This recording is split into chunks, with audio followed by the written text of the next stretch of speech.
Once upon a time, in the year 1776, a young and determined land called the United States of America declared its independence from the powerful British Empire. After a long and hard-fought war, the country was finally free. But it was still just beginning its journey.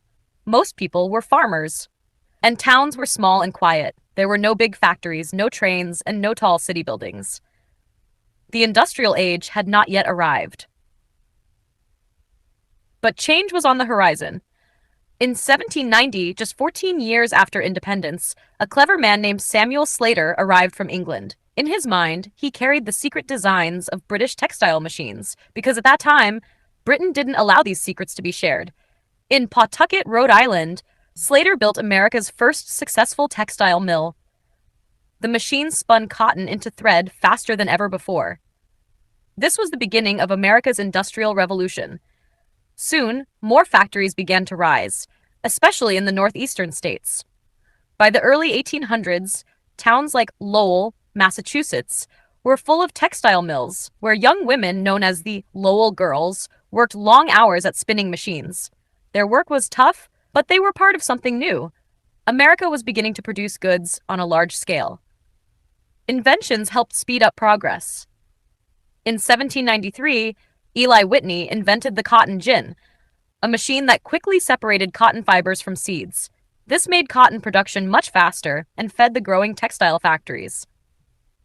As the years passed, more industries grew. By 1860, just before the Civil War, the United States had strong factories producing textiles, shoes, and steel. Railroads and canals linked cities and towns, moving raw materials and finished products. The country was no longer just a land of farms, it was becoming a land of machines. But the real transformation began after 1870. This was the start of the Second Industrial Revolution. The U.S. grew at lightning speed. Great men like Andrew Carnegie built huge steel empires, while John D. Rockefeller made his fortune in oil. Railroads stretched across the entire continent.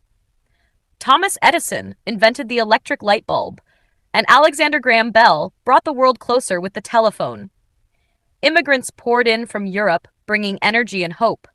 They worked in factories, built railroads, and helped America rise. By the late 1800s, the United States was no longer a young country just finding its way. It had become an industrial powerhouse, full of factories, inventions, and opportunity. From the fields of 1776 to the smokestacks of 1890, America had written a bold new chapter in its story, and it was only the beginning.